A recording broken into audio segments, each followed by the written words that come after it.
If the heart of a man is depressed with care, the mist is dispelled when a woman appears. Like the notes of a fiddle, she sweetly, sweetly raises the spirits and charms our ears. Roses and lilies her cheeks disclose, but her lips are more sweet than those. Press her, caress her, with blisses her kisses, dissolves us in pleasure and soft repose. Do you fancy a punk of a humour free that's kept by a fumbler of quality? You must rail at her keeper and tell her, pleasure's best charm is variety. Well, good day to you. I'm schoolmaster. Come this day to provide you with an interview. This woman's a member of a Canting Crew. She would call me perhaps a phlebotomist. A phlebotomist because they think that I use a switch more than I use the books. But it is necessary to often use the switch. For spare the rod and spoil the child, as surely is the case at hand. Penelope has been in the Canting Crew now for some time. We would like to share with you her journey from a good moral family into the life she lives now. So Penelope, you're referred to as an Irish Toyle within the Canting Crew? Yes. But I don't hear any sense of Irish in your accent. Are you really Irish? No, certainly not. I'm not Irish. That's just what people of my type in the Canting Crew are called. Certainly, I'm not a Clapperdagian. Now, those are people who were born into the crew. I just simply married into it, simply by the type of man that I married. He was part of, or maybe more closely associated with the crew, and so by marrying him, I became part of the crew. So Penelope, you say you're married. What exactly do you mean by that? I know how the Canting Crews work. I'm what's called an autumn mort. That means I was married in a church. Marriage in the crew is very unusual. Usually it's pretty loose and it changes on a whim who is with whom. As it says in one of our canting songs, marriage is a priestcraft which makes enjoyment less. But I much prefer it this way. I'm certainly not a doxywop like some of those other women out there. Oh, heavens.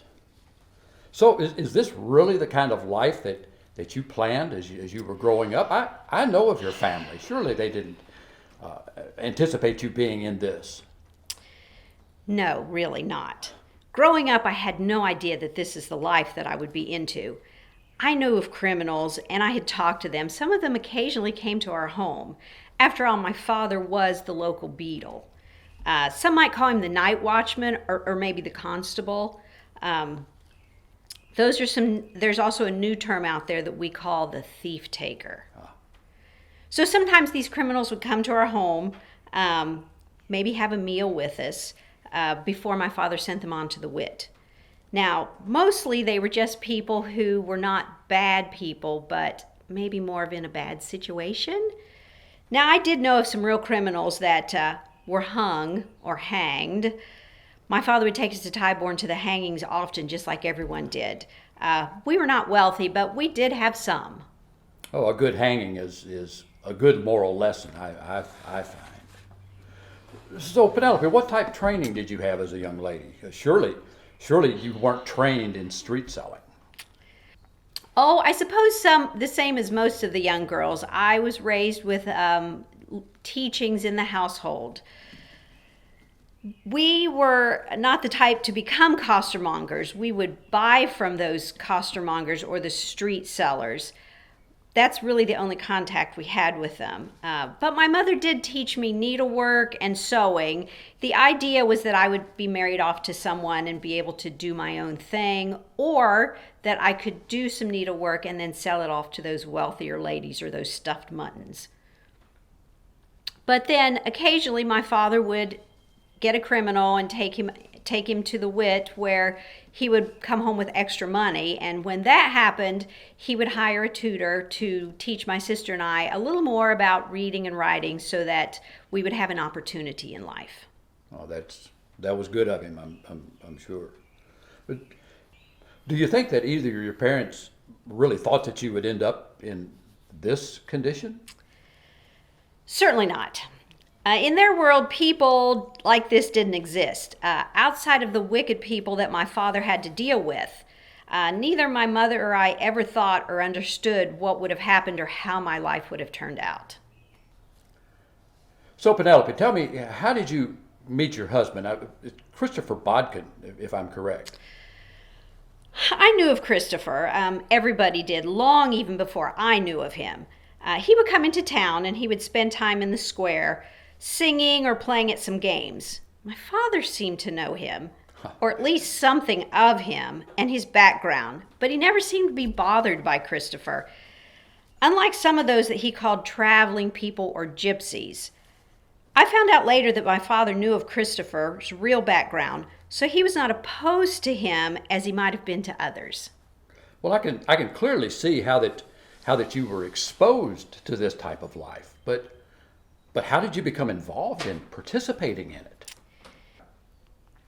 Accidentally, to be sure. Honestly, I was really surprised when Christopher started talking to me. I didn't think he was the type that would talk to me, but we started talking and he would tell me stories from the Canting Crew. Little by little, he would show me things that happened in the Canting Crew, teaching me little tricks or maybe little jobs that they had. Little by little, we started talking and walking, and as he would be sitting on the street doing music or games, I began to do small jobs such as just watching for my father to come by. And as I would see him, I would cry beef, and Christopher would put away those little games and then pick up his music and become the flying stationer, which was a very common street job. People were quite happy to have someone sitting on the street doing music. And then as time went along, I would do other little things, such as walking by the game as if I didn't notice, and he would call out to me. And I would go to his little shell and pea there and just pick one. I had no idea where the little green pea was, but sure enough, there it was.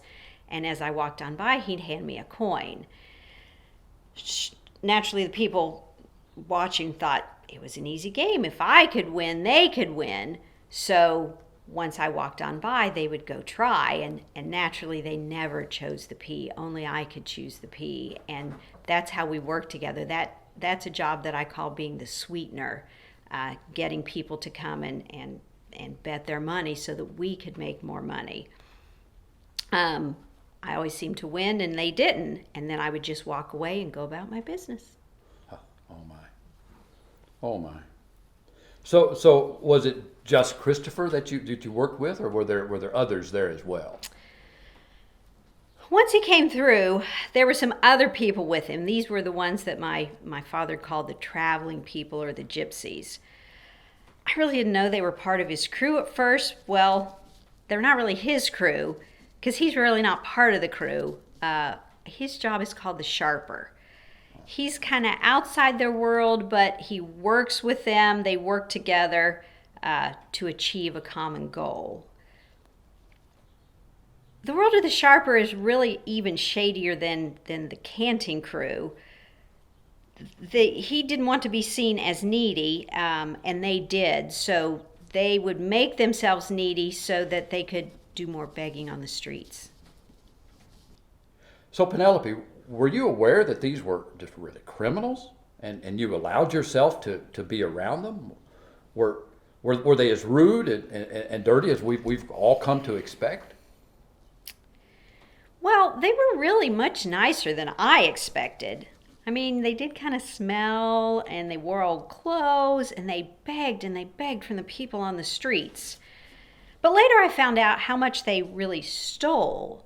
And to me, they were really kind, mostly because I was the bum bailiff's daughter, but mostly because of Christopher, because of my association with him.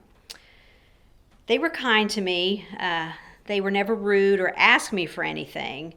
Sometimes they've even offered to share with me, maybe some food or some drink. I certainly would never have done this of my own, but once I found out, they seemed quite nice. Well, how long did this go on? Was Christopher always a part of what you were doing? Not always, no. He came and went for quite a few years, and so did the rest of the crew, but not always together. Sometimes Christopher was with them, and sometimes he wasn't.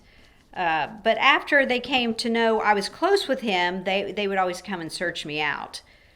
They would talk to me and started treating me more like a friend. They taught me their language and even how to steal, though sometimes I did dislike it. But it was a challenge. Everyone loves a challenge, especially someone who doesn't get out on the streets much. But I never really lived with them. They taught me the secrets of what to do, the ins and outs, how to steal and not get caught, little tricks of the trade. But occasionally I would go with them to another town, because we never did it in the town where my father was, because he would have known right away what was going on. Are you saying then that sometimes you went out to other places? Yes, sometimes we would go to other towns, but only when Christopher was there. I would go with him. I didn't like to go with just the crew. What I would do is go out into the town with my little bod basket, selling things, knickknacks or sewing notions, mostly from my basket, because that gave me a chance to look like I belonged on the street. While I was doing that, I would be Christopher's Bo Peep, looking out, being able to play least in sight when necessary. All the while, I would just really be Christopher's sweetener, waiting for the next person to come along and bet on the game. Well, Penelope, what other types of deception did you learn while you were out with these criminals? Oh, lots. I learned to dive into pockets. I was really good at that, probably because of my needlework and the tediousness of sewing with a needle. I also learned to pick locks. That was very clever. I could also be a Jenny Diver or a Kate, all while living with the constable in the same household. I even started making friends with all the little poor children around our streets. There's lots of little street children who maybe are homeless, or their parents might be street vendors. They have nothing to do on the street, so I would gather up all these little children and teach them how to take my procurements from place to place, usually to the stalling ken or the fence, to sell off those things. And once they brought me back the money, I would give them a few little coins to help them live on the streets. Children who do this job for me are called my Adam Tyler. These little Kinchin Morts and Kinchin Coves have nothing else to do, so I might as well teach them something that they can make a living at. It's shocking. Oh, heavens. Little children as well? What is it that turned the corner, that made you walk away from your good life that you had? Well, it was really pretty simple. I mean, Christopher finally realized that I was always around, especially when he was in town, and he finally had the good sense to ask me to marry him. I say good sense because had we not, and we'd just gone off together, well, as I explained before, in a Canting Crew, there was no such thing as marriage. They just shared and shared alike. But being married in a church, well, that was different. That way we were truly husband and wife, and we could go from town to town together. So, what's your life like now? I now know all of Christopher's background, and it's really fun getting to go visit his family, and we get to put on pretty gowns and relax and enjoy and have someone to serve us. A little bit of the better things in life. But someday I do look forward to going back with him to take a position in the family business. But in the meantime, we travel, we have fun, we live and we laugh. I'm his wife, I'm his Bo Peep, but I'm also my own person, an Irish Toyle with my own little crew of street children. I never thought that this would be the life that I chose. Are you sorry that you've made these choices? No, I think if anything, maybe I'm a good influence on those vagrants, including Christopher. Politeness is important, and I can be polite. I have that upbringing. I live by my motto, though, don't bother yourself. I'll just get it myself. I married into the crew, and I'm glad I did. Well, that's all the time I have. I really need to get back to the streets and do the things that I do best. Well, thank you so much, Penelope, for taking some time, and thank you for joining. And I would hope that you would look forward to my coming publication on the moral deficiencies of the Canting Crew. Thank you, Penelope. I have somewhere a coin for your trouble. Oh, don't bother. I already helped myself. Do you fancy a punk of a humour free that's kept by a fumbler of quality? You must rail at her keeper and tell her, pleasure's best charm is variety. Swear much fair than all the town, try her and ply her when Colley's gone, dog her and jog her and meet her and treat her and kissed with 2 guineas and all's your own.